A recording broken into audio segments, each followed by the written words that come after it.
નમસ્કાર મિત્રો તમે કોઈ પણ કાર્ય કરો છો એ કાર્યમાં આપને સફળતા ન મળતી હોય અથવા કોઈ પણ કાર્યને શરૂઆત કરી છે, ખૂબ મહેનત કરો છો છતાં એમાં આપણે સફળતા ન મળતી હોય તો આપ આ ત્રણ દેવની ઈષ્ટદેવની આપ પૂજા કરશો તો જરૂર તમને સફળતા મળશે।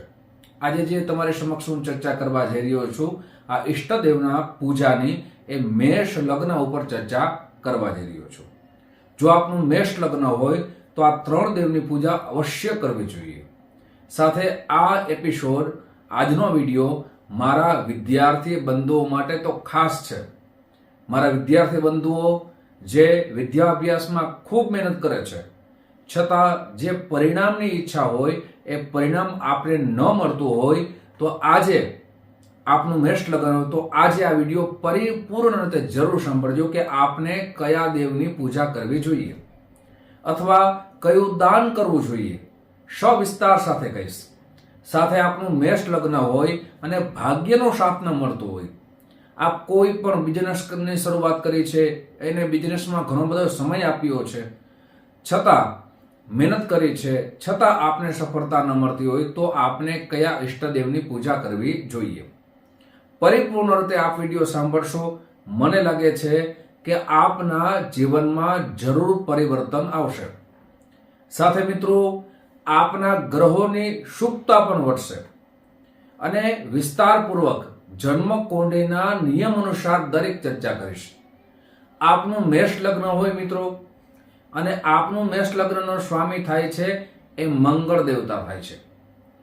આપના મંગળ છે એ નીચ ભાવમાં હોય અથવા આપના મંગળ 6થા સ્થાનમાં હોય, 8મા સ્થાનમાં હોય, 12મા સ્થાનમાં હોય અને આપ સફળતા ન મળતી હોય, કેમ કે મિત્રો જેમનું મેષ લગ્ન છે લગ્ન ઉપર જ દરેક વ્યક્તિનો સ્વભાવ કેવો છે, એનું વ્યક્તિત્વ કેવું છે, એમના વિચાર કેવા છે એ લગ્ન ઉપર જ જોઈ શકાય છે।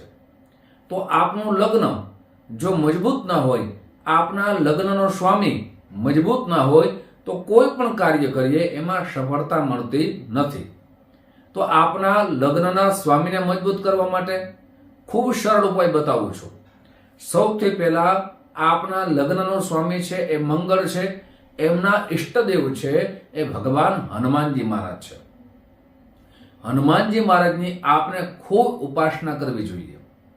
મંગળવારના દિવસેથી આરંભ કરી રોજ હનુમાન ચાલીસાનો એક પાઠ અવશ્ય કરો। સાથે મંગળવારના દિવસથી આરંભ કરી હનુમાનજી મહારાજની દર્શન જરૂર કરો। સાથે હનુમાનજી મહારાજને આપ સિંદૂર જરૂર ચડાવો। સાથે સુંદરકાંડનો પાઠ પણ મંગળવારના દિવસે અવશ્ય કરો। આપ મેષ લગ્ન હોય તો હનુમાનજી મહારાજની જેટલી ઉપાસના કરશો આપનું કોઈ પણ કાર્ય હોય એ કાર્યમાં આપને સફળતા જરૂર મળશે। સાથે મંગળવારના દિવસે લાલ વસ્તુનું દાન કરશો, જેમ કે ઘઉં છે, લાલ વસ્ત્ર છે, આમ કોઈ પણ લાલ વસ્ત્રના ફળ છે આપ દાન કરશો, અવશ્ય આપણા જીવનમાં પરિવર્તન આવશે। સાથે આપણી જન્મ કુંડળી બતાવી જ્યોતિષાચાર્યને અને મંગળનું રત્ન એટલે કે મૂંગા પંચાંગ કર્મ કરાવીને ધારણ કરશો તો પણ આપણા જીવનમાં પરિવર્તન આવશે, આપને સફળતા મળશે। મિત્રો આ તો વાત કરી મેં આપના લગ્ન અનુસાર, પણ વિદ્યાર્થી બંધુઓ માટે શું કરવું જોઈએ આગળ આપણે ચર્ચા કરીએ તે પહેલા એક નમ્ર પ્રાર્થના છે। મારા નવા મિત્રો આ વિડીયો જોઈ રહ્યા છો, મિત્રો આ વિડીયો તમને ગમે તો જરૂર ને જરૂર લાઈક તો કરજો, પણ આ વિડીયો તમારા મિત્રોમાં ખૂબ શેર કરજો। સાચી સુંદર માહિતી એમને પણ પ્રાપ્ત થાય, એમના જીવનમાં પણ સફળતા મળી શકે। સાથે મિત્રો આ જે પણ ચર્ચા કરીએ છીએ દરેક લગ્નની આપણે ચર્ચા કરશું। જો આપણે આપણી જન્મ કુંડળી વિશ્લેષણ કરાવવું હોય અને આપણા કયા ગ્રહો અશુભ સ્થિતિમાં છે, એમના કયા ઉપાય કરવા જોઈએ એ વિસ્તારપૂર્વક આપને જાણવું હોય તો વોટ્સઅપ નંબર દેવામાં આવ્યા છે, આપ સંપર્ક સાધી શકો છો।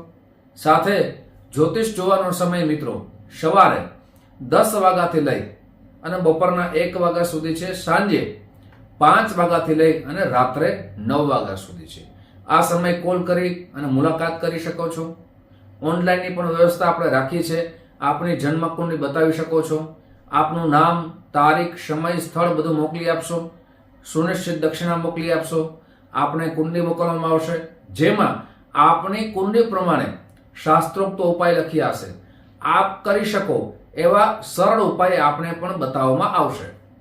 મિત્રો, હવે આપણે ચર્ચા કરીએ વિદ્યાર્થી બંધુઓ માટે, જે એજ્યુકેશન માટે ખૂબ મહેનત કરે છે. વિદ્યાભ્યાસ સારો થાય તો નોકરી પણ મળે. સાથે મિત્રો, મેષ લગ્ન હોય, એમને સંતાનનું સુખ પ્રાપ્ત કરવું હોય, અથવા એમ કહી શકાય સંતાન બાબતમાં કોઈ પણ પ્રકારની જે પણ ઝઘડા થતા હોય, કંકાસ થતા હોય અને એ દૂર કરવા હોય, તો આપણે કઈ ઉપાસના કરવી જોઈએ? સૌથી પહેલા આપનું મેષ લગ્ન હોય તો પંચમ ભાવના માલિક થાય છે એ સૂર્ય ભગવાન થાય છે.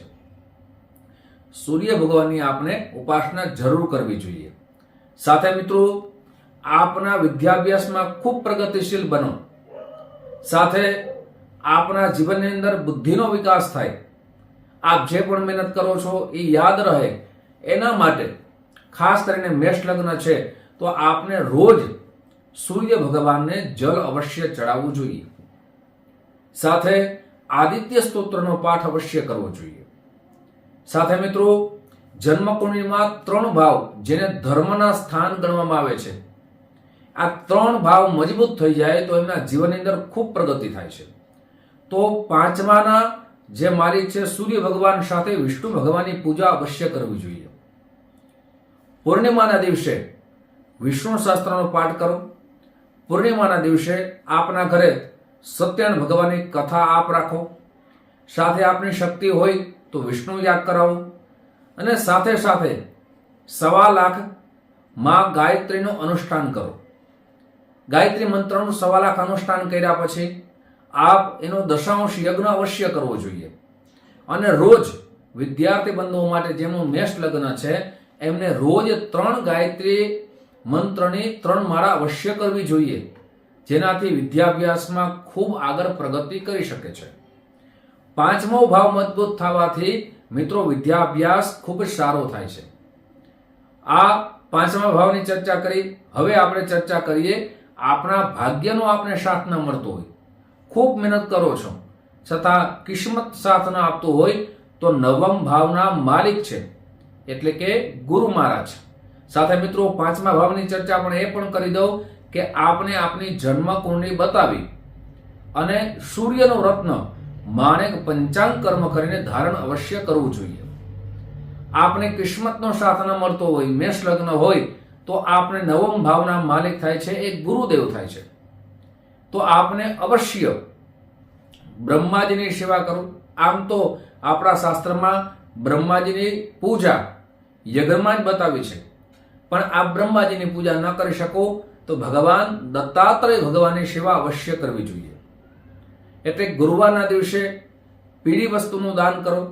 સાથે સાથે દત્તાત્રેય ભગવાનનું દત્ત સ્તોત્ર આવે છે એ અવશ્ય આપને આ ગુરુવારના દિવસે એ પાઠ કરવો જોઈએ. સાથે ગુરુવારના દિવસે દત્ત ભગવાનના અવશ્ય દર્શન કરવા જોઈએ. સાથે આપના જીવનની અંદર અભિવૃદ્ધિ થાય, આપના કિસ્મતનો સાથ મળે.